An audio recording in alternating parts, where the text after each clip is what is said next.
ఆ లింగం గ్రూప్ గురించి ఎంక్వైరీ చేశానమ్మా. వాళ్ళు మాకన్నా కిరతకులా ఉన్నారు. నేల అక్కడే ఉంటుందమ్మా, మనుషులే లేకుండా పోతాం. కానీ ఉన్నంత వరకు ప్రశాంతంగా ఉండాలి. ఆ స్థలాన్ని ఇచ్చేయండి, వచ్చే డబ్బుతో ప్రశాంతంగా బతకండి. వెళ్ళగానే స్థలాన్ని ఇచ్చేస్తానని లింగంకి మీ నాన్నని ఫోన్ చేసి చెప్పండి. ఆ నిమిషమే అన్ని సమస్యలు తీరుతాయి. ఏదో వీధి కుక్క అనుకోకుండా వచ్చి కరిచిందనుకుంటే ఇంటి కుక్కలా తోక ఆడిస్తూ వెనకాలే వస్తున్నాడు. ఎవండా? ఒకటి చుట్టమై ఉంటాడు, లేదా తనకి లైన్ వేసేవాడు అయి ఉంటాడు. వాడి వివరాలు తెలుసుకోమని చెప్పానన్నా. ముందు ఆ కుక్కని కొట్టు, అప్పుడే ఆ దయ్యాన్ని వదిలించుకోగలం. వాడు నగరిలో కాలు పెట్టేటప్పుడు మెడ మీద తల ఉండకూడదు.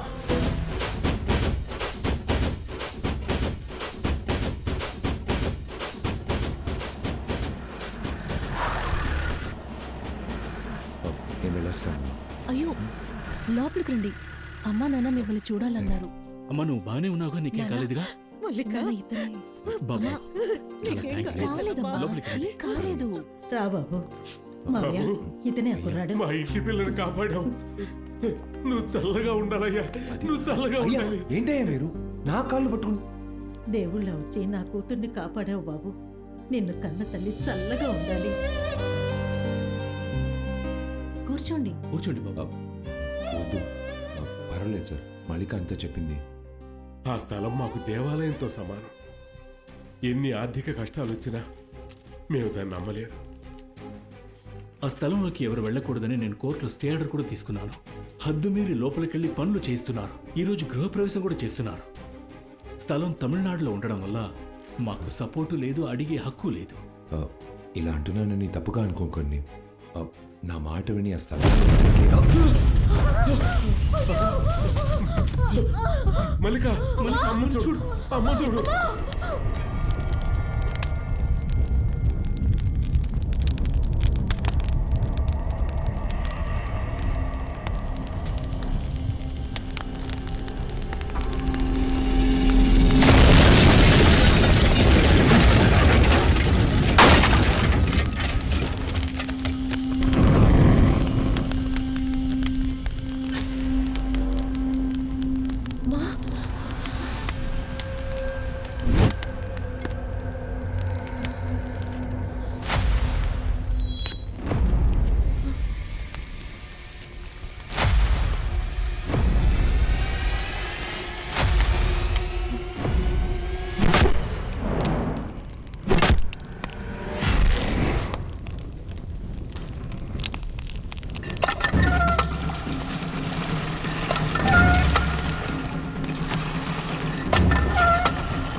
సమస్య తీరే వరకు ఈ స్థలం జోలికి ఎవరు రాకూడదని ఒకటి కోర్టుకి వెళ్ళి స్టే ఆర్డర్ తీసుకొచ్చాడు.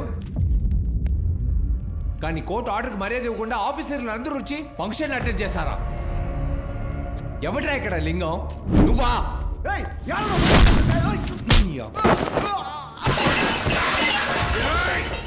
ఆ లింగం నువ్వా?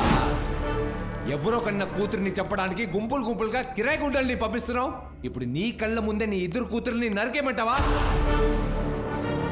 చెప్పరా? మాట్లాడుతుంటే చచ్చిపోతావేంట్రా? మాట వరుస కానట్లేదు.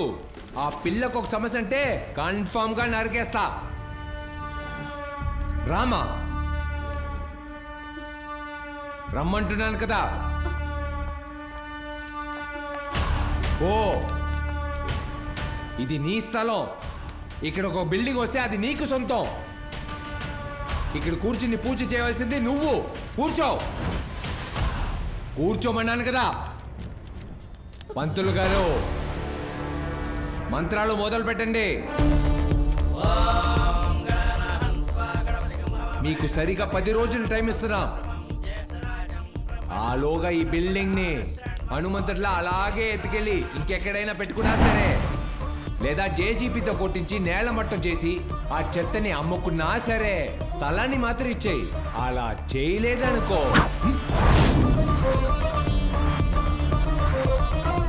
స్వామి, పూజంతా అయ్యాక చివరిలో ఒక మూటేస్తావే, అది లేవు. ఇదిగో పట్టుకోమా, పడే, నిప్పులు పడే. హోమంలో పడేసావు కదా, ఇక ఈ కాలేజు ఈవిడికే సొంతం.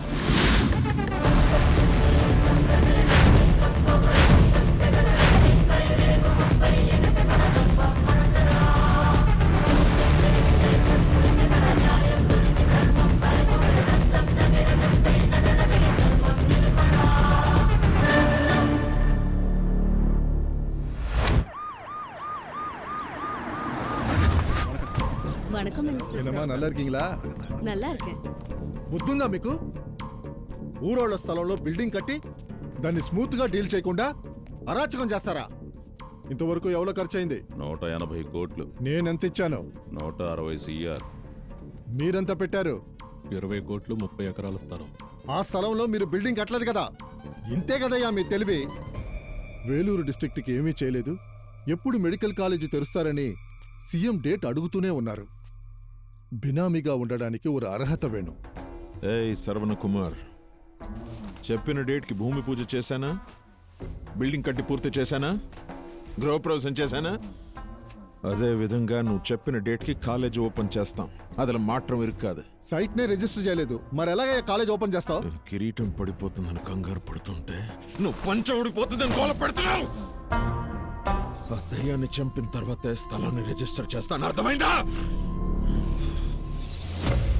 వాళ్ళకి ఆ స్థలం కన్ఫర్మ్గా కావాలి. మీ కూతురికి ఏమైనా అయితే ఆ స్థలం వాళ్ళకి దక్కదు. మరి ఎందుకు తనని చంపాలని చూస్తున్నారు? నేను ఊరెళ్ళాక ఏం జరిగింది నాన్న? మల్లిక చదువు ఖర్చుల కోసం మిట్టపాలెంలో ఒకరి దగ్గర 3 లక్షలు అప్పు తీసుకున్నాను. దానికోసం ఓ ఖాళీ స్టాంప్ పేపర్ మీద సంతకం పెట్టించాను.